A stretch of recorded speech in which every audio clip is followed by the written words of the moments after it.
Right, it's Dan on the Rock Show. I'm going to get this fella to introduce himself. Hey, I'm Eric from Bowling for Soup. And you are currently in the midst of a UK tour? Yes, we are. We are. We're here supporting Steel Panther on this fine tour of your UK arenas. And has the last of your innocence gone since you've been on tour with the Panther? I don't think that there was anything left to be taken at this point. To be honest with you, fantastic. But it's been good so far. Yeah, it's been great. Last night was the first night, and man, it was an absolute blast. You know, starting a tour at Wembley Arena in London is kind of a good way to kick it off for sure. What have you guys been up to in the lead up to coming across here?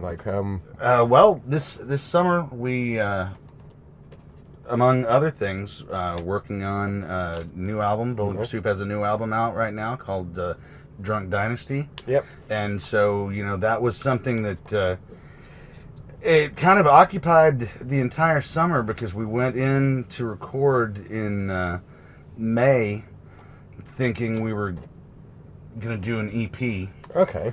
And then we did an EP and kind of kept going, and so that was a couple of interesting phone calls to make to the powers that be to say, okay, remember when we were gonna do an EP?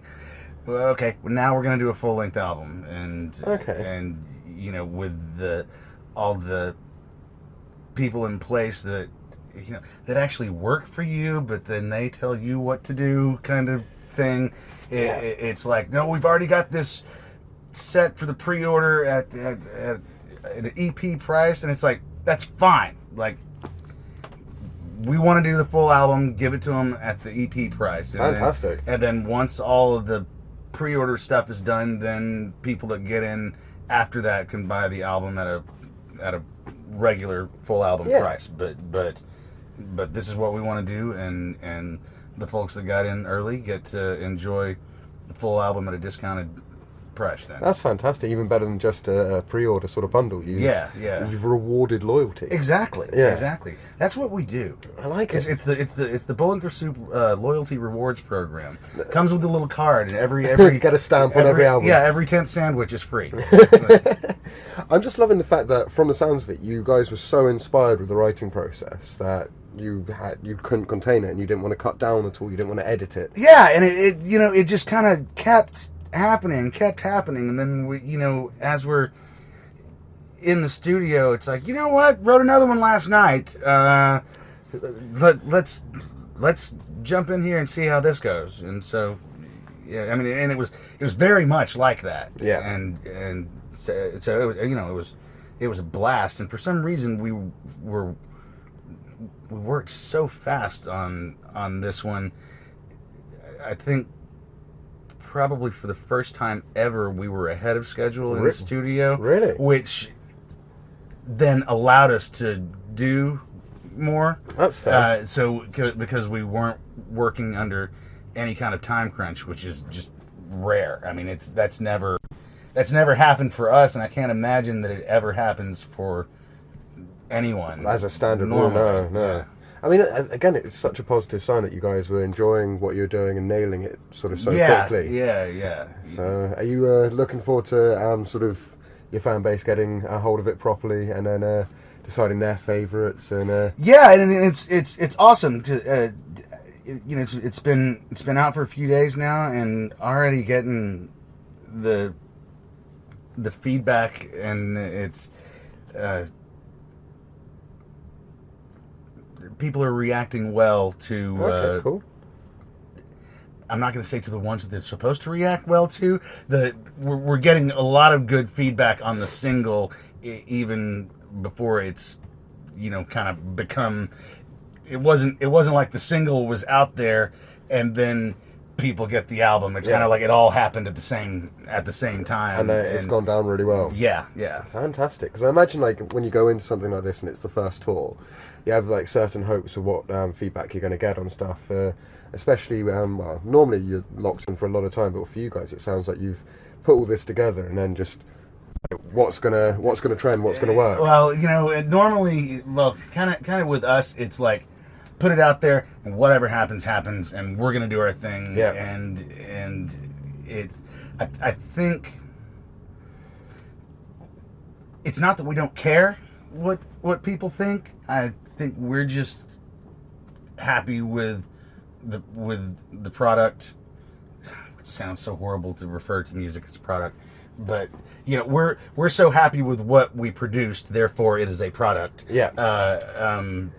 That we were confident in, that folks who have enjoyed Bowling for Soup before will continue to enjoy this stuff that we've got now. Well, it sounds like you're still writing for you guys, which essentially you always should. You shouldn't be worrying too much about like what's going to trend well on stage or anything like that. Or we've never really considered that, and we've had, especially back in major label days, people coming in like, you need to write about this, or here's something you should write about, or something happened in the news and it's like, you need to write a song about that. And it's like, that's not the way it works. No, I mean, yes, we could sit down and write a song about that thing that happened on the news yesterday, but that, if it didn't mean anything to us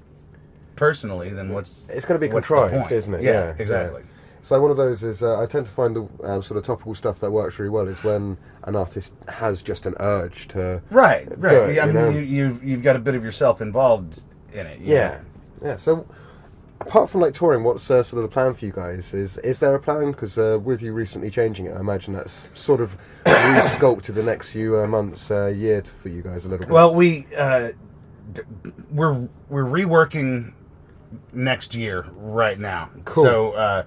So we had plans. We finish this, and then we go home, and we have a few dates at the beginning of November in the States, and then we were going to pick up again in February, but it looks like that's being put off for a little bit now, so we can have a little more time to kind of reorganize and get our thoughts together just a little bit. But there are. And there have been some other changes in, not within the band itself, but some things around that are. There's a lot of stuff going on, and a lot of it that can't really be discussed at this point. That's fair. And so like there's some really good stuff coming next year. Well, what I normally say in this sort of sense is it would be for anybody watching the interview is pay attention to the social media. When you guys exactly. When you're ready to announce the information, then it's going to come out. There's no point. Because we're really on top of keeping people up to date through Facebook, Twitter, the Instagrams, and the Snapchats and the MyFace and the Faceplace and the whatever else name they choose to call it that day on Law and Order. Well, to be honest, mate, I'm quite excited because it's pre-gig for anybody watching. We're doing this before you guys go on stage. I'm now really, really excited to watch you guys play later. Cool. You guys hooked me in back in the day, as you say, like major label days. Followed you guys for a while, and I've got to be honest, I'm quite happy to be able to sit down with you, have a quick chat, find out what's going on. Thank you for being here. No worries. Thank you very much for taking a couple of minutes. All right, thanks, man. Cheers.